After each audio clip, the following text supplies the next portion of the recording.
আমার চ্যানেলে তোমাদের সকলকে স্বাগত।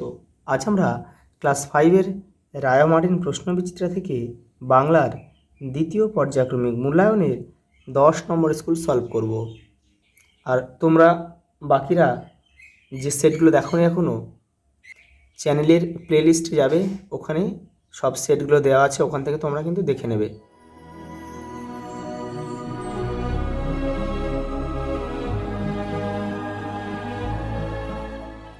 ঝড় কবিতায় ঝড় এসেছিল দুপুরবেলা,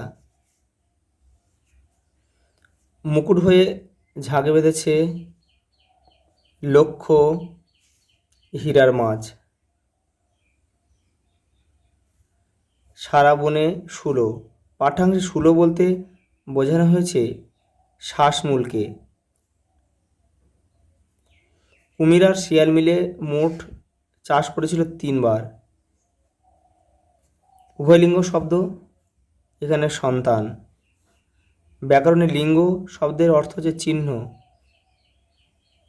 চিহ্ন। এটা এখানে হচ্ছে বাংলা, হিন্দি, সংস্কৃত, ইংরেজি ভাষায় দুটি বোঝাতে দ্বিবচন আছে। দুটি বোঝাতে দ্বিবচন ব্যবহার করা হয় সংস্কৃতে। রাশি বৃন্দ শব্দযোগে তৈরি হয় বহুবচন। দেখো, কবি খুশির অগাধ লুটোপুটি কোথায় খুঁজে পান? মাঠে। পশ্চিমবঙ্গের উত্তরে পাহাড়ি অঞ্চলে দুটি নদীর নাম লেখো। তিস্তা,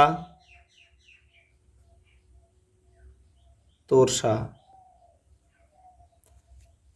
ঝড় কবিতায় উল্লেখিত দুটি গাছের নাম লেখো। বকুল, চাঁপা।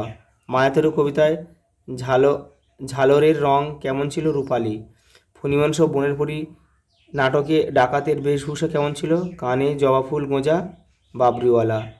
তুমি বড্ড ঠকাও, এ কথা কে বলেছে? কুমির বলেছে। কাকে বলেছিল? শিয়ালকে বলেছিল। দেখো পরেরটা। গাছে গাছে ফুল ফুটেছে, রেখাঙ্কিত শব্দ দুটি একবচন না বহুবচন? বহুবচন। অর্থাৎ গাছে গাছে অর্থাৎ অনেকগুলো গাছেই কিন্তু ফুল ফুটেছে। সে অথবা বন্ধু শব্দের বহুবচনের রূপটি লেখো। দেখো, সে থেকে আমরা তাহারা লিখতে পারি, আর বন্ধু থেকে বন্ধু মহল। লিঙ্গান্তর করো। শিক্ষক অথবা ডাক্তার। শিক্ষক লিখবে শিক্ষিকা,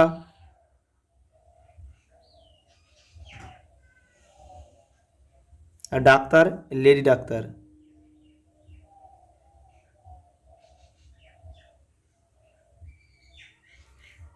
সূর্যিরা ডুবে গেছে কতক্ষণ? বাক্যটি শুদ্ধ করে লেখো। তোমরা লিখবে সূর্যিরা, হয় না, পৃথিবীতে সূর্য একটা, অর্থাৎ তোমরা লিখবে সূর্যি, শুধু লিখবে সূর্যি। সূর্যি ডুবে গেছে কতক্ষণ? রমেশের দাদা কলেজের অধ্যাপক। পুংলিঙ্গ বাচক শব্দগুলি বাছাই করে লেখো। পুংলিঙ্গটাকে স্ত্রীলিঙ্গ করতে হবে, তাহলে এটাকে দিদি করতে হবে। তোমার পুরো বাক্যটা লিখবে।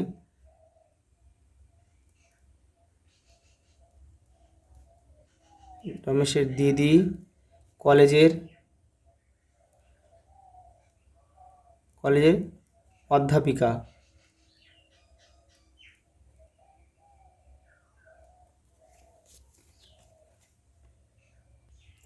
এই যে কবির কাছে মাঠ বলতে যা বোঝায়, এটা এখান থেকে তোমাদের এটা লিখতে হবে। বললে ওরা ছুটে পালায় ঘর। ওর কারা? এখানে শিশুরা। কেন কথা বলেছে? কারণ ঝড় এসেছে বলে।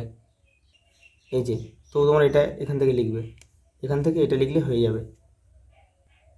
পরে প্রশ্ন দেখো। মৃদু বাতাসে মনের আনন্দে দুলছে ফণিমনসা, এমন সময় ছাগল এসে উপস্থিত হওয়ায় কি ঘটল? দেখো 94 নম্বর পেজে রয়েছে। এই যে, এখান থেকে তোমরা এটা লিখবে। এরকম সামনে একটা ট্যাগ। উদ্ধৃতাংশটি কোন গল্প থেকে নেওয়া হয়েছে? ট্যাগ কি? দেখো তোমাদের এটা যে মধু আনতে বাঘের মুখী থেকে নেওয়া হয়েছে। এই দুটো ছোট নদী মিশবার ফলে একটা ত্রিভুজ খণ্ড তৈরি হয়েছে। এই ধরনের ত্রিভুজ আকারের জমির মাথা ট্যাগ বলেই পরিচিত। পরের প্রশ্ন দেখো। ঝড়ের অভিজ্ঞতার কথা জানিয়ে বন্ধুকে অথবা বান্ধবীকে একটি চিঠি লেখো। গরমের ছুটি কেমন কাটালে তা জানিয়ে বন্ধুকে অথবা বান্ধবীকে একটি চিঠি লেখো। এটা তোমাদের ভাষা পাঠের শেষের দিকে রয়েছে, ওখান থেকে কিন্তু তোমরা পড়বে। আচ্ছা, এই পর্যন্ত, দেখা হবে পরের ভিডিওতে।